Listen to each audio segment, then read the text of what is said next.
Sonic Unleashed is yet another Sonic game that had a vice grip on me as a child. Unlike most of the other games I've covered on this channel, Sonic Unleashed is one of the video games I've had the most memories playing, period.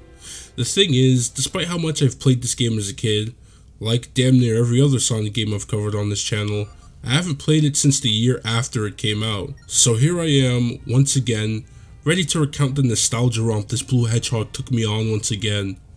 This is my Sonic Unleashed review. Yes, I'm talking about the PS2 and Wii version here, affectionately named Sonic Unleashed. This is the version I played the most and grew up on. I also owned the HD version as a kid as well, but TLDR, I didn't enjoy that one nearly as much despite beating both versions. Let me start off how I usually do, with the good old story section. The story of Sonic Unleashed sees Sonic and Eggman do battle once again. Eggman manages to goad Super Sonic into letting his guard down and extracting the emeralds from him. Eggman then uses the power of the emeralds to shoot down a beam towards Earth that breaks the world apart. This event causes Dark Gaia to rise, turning Sonic into a werehog. After being ejected from Eggman's ship, Sonic finds Light Gaia, and the two set off on a journey to restore the power of the 7 emeralds, using 7 shrines located around the world as foretold in the Gaia manuscripts. They end up in the Earth's core in an all-out battle with Dark Gaia. The duo are victorious, and Light Gaia, also named Chip, sends Sonic back to the surface as he seals himself away with Dark Gaia, resting until the next time of awakening takes place. The overall plot of the story is very standard. What makes this story so good are the characters in it. Every character showcase gets their fair share, but it's Sonic that shines the brightest throughout this whole game. Kyoko Yoshimura is the writer, previously known for working on Sonic 06 and Sonic X. Through her writing, Sonic's given some level of insecurity. Amy, on recognizing him being a bit of a blow to his ego, which subsequently makes him shy about being around her. She does confirm that she prefers Sonic's normal form to his werehog form, which I thought was pretty funny. Sonic in general is just a bit more mellow in this game. He's not as exuberant as he usually is. There's flashes of it, but we get to see Sonic be more observant and at points unaware of his own potential. A good way to highlight and develop Sonic's main traits is to give him minor tweaks that round him out rather than rebuilding him through forced story beats because plot demands it. We don't need to see Sonic go through a story about valuing his friends when he's the dude who thrives off believing in his friends in the first place. We see that in spades here as well. Sonic's friendship with Chip is so wholesome.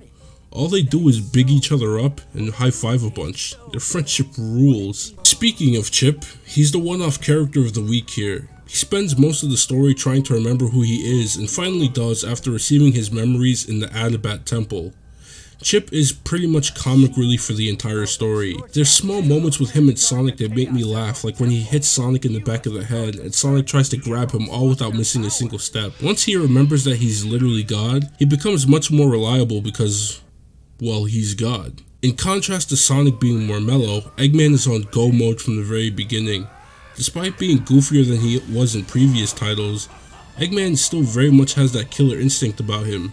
It's highlighted so much that even Sonic tells the Doctor to chill during the Egg Dragoon fight. I also really enjoyed humanity's role in the story. They aren't helpless while Sonic fixes everything. In this story, it's established that humans have been appointed to guard the shrines from evil for centuries. They're the only ones capable of putting together the tablets needed to access the shrines. It makes for some great world building.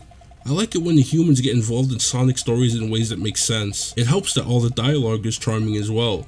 This entire story is full of charm. Every character gets a moment in some way, and it helps make the overall story feel more alive even when the focus is just on Sonic and Chip. People are still doing things to help all around the world. Stuff like that is why Sonic Unleashed's story gets as much praise as it does. I also like that it could very much pass for a movie if it really wanted to. I know people have overstated Sonic Unleashed's production, presentation, and all that shit, and I'm not going to pretend to know what I'm talking about when it comes to that stuff. I just love the way this story is told.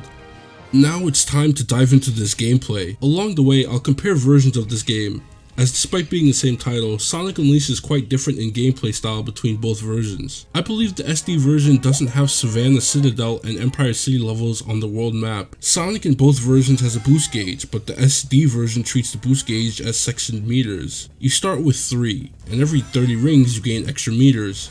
It only levels up 3 times, stopping after you collect 90 rings. Because the boost gauge is set up this way, they don't want you to boost all the time. When boosting, Sonic only travels in one direction and is insanely hard to control. You must decide when the proper time is to boost, which is a gamble, but those few moments where you're speeding along feels euphoric and earned. Sonic does a spin dash when boosting over a dash panel and it feels so satisfying. Sonic, even without boosting, has that good old tank controls that I 100% love and totally don't hate at all. It takes some getting used to after playing Frontiers, but chaining moves together feels pretty good when you're on it.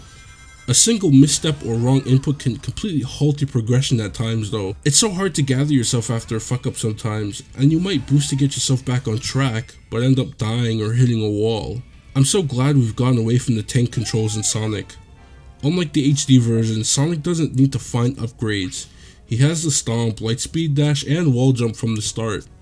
You get tutorials in different stages for each move, which makes no sense to me. Why am I getting a light speed dash tutorial in Shamar, the third to last level in this version of the game? Despite my problem with the game's controls, the levels themselves are amazing. The daytime stages in the SD version of Sonic Unleashed are some of the most well-crafted stages in Sonic in my opinion. Entire pathways that you can take deviate from the main one, but intersect briefly before giving you another chance to go a completely different direction. Drag and Roll is the best example of this. At the start of that level, you're given an option to go 3 completely different directions that line back up at some point.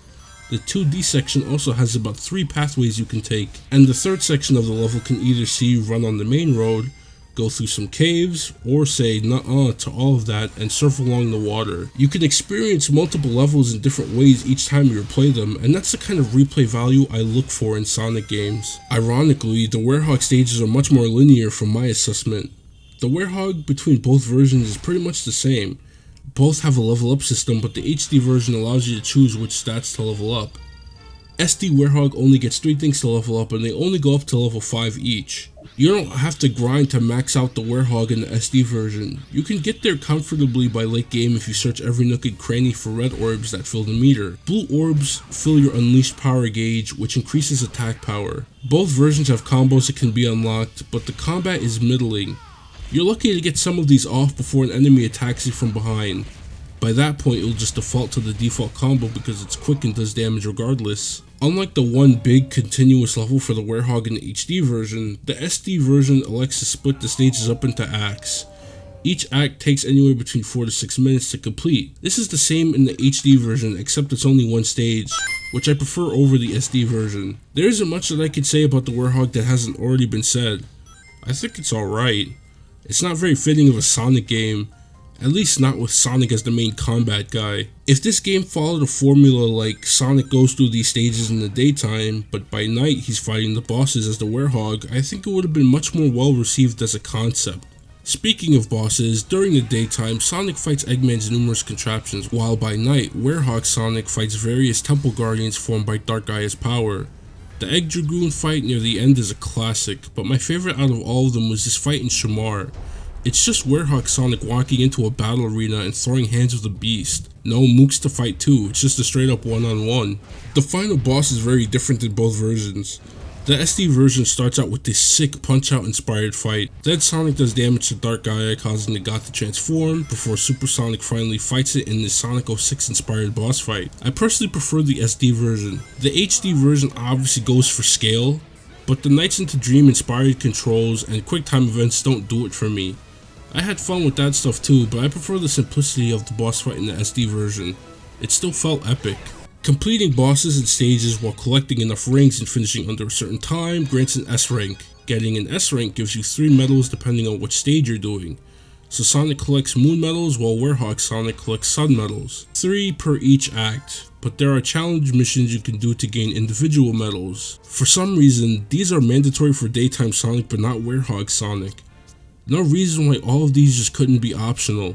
Some of these challenges are basic, like collecting X number of rings, or playing the entire stage but with a time limit, which is essentially just the same as playing the act but with no ranking afterwards. It's a waste of time. Well, at least the game looks good while it's wasting your time. I'm playing the PS2 version here, so I imagine the Wii version has a slightly higher graphical fidelity, but the game still looks good in my opinion. The HD version obviously blows this stuff out of the water though. I think the nighttime stages are gorgeous, especially some of the outside areas like in Apatos and Adabat. The game's hub worlds are presented differently between both versions. The HD version has actual places you can move through, while the SD version's hubs are menu based. This is flipped for Gaia temples. The HD version has no hub worlds for these places, but the SD version does. These are also some of the best looking areas in the whole game. Each temple looks in accordance to the environment they're in, and you can enter puzzle rooms to gain extra goodies if you have enough sun and moon medals. We'll dive into the music right here. I love the music for this game. The Gaia Temple is one of my absolute favorite pieces of music in general. It's a wonderful blast of nostalgia as I spent hours in these temples going through the puzzle rooms as a kid. The music of this game was made by many people: Takahiko Eguchi, Hideaki Kobayashi, Mariko Nanba, Kenichi Tokoi, Tomoya Otani, and Fumi Kumatani, who's become one of my favorite music composers. Her work is great, and everyone involved here created one of the all-time soundtracks in media. I'm giving it insanely high praise here, but it's deserved. Sonic Unleashed's soundtrack is just beautiful. Songs like Windmill Isle Day, Apatos Night, Jungle Joyride at Night, and To the Surface are all just excellent pieces of music. There's not much more I can say, all of it is just excellent. Shout out to the Tokyo Philharmonic Orchestra as well. Endless Possibilities by Bowling Soup is one of the great Sonic songs. I haven't heard it for years until I watched Snapcube's playthrough of Unleashed a few years back. I only recently re-listened to it in full again as the credits rolled, and I can't lie, my eyes were stinging. The nostalgia hit me real hard as the final chorus was wrapping up. I spent so much cherished time with this game and I'll never forget it. So at the end of the day, where do I stand on Sonic Unleashed?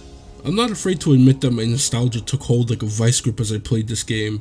The shock of how awful Sonic can be if you're not used to the controls almost made me want to write a scathing review and dunk on how nostalgia makes replaying old games worse. But as I kept going, I mostly enjoyed what I played. The Werehog is a concept that I didn't mind. I think he controls well outside of the lackluster combat. The culmination of great music, gorgeous visuals, fantastic level design, and a fun story makes Sonic Unleashed a very good game in my opinion. As someone who's played both versions, I honestly do prefer the PS2 and Wii version of the game. It might not have the high quality graphics and production on the scale of the HD version, but what I got is a well made Sonic game that was a defining part of my childhood. While I'm head over heels in love with this game, if I were to recommend it, I'd say proceed with caution. This game is fun, but it will test your patience. What do you think about Sonic Unleashed? I welcome you to leave a comment below. While you're here, check out my other Sonic game reviews on the channel. With that, I'm gone. Peace.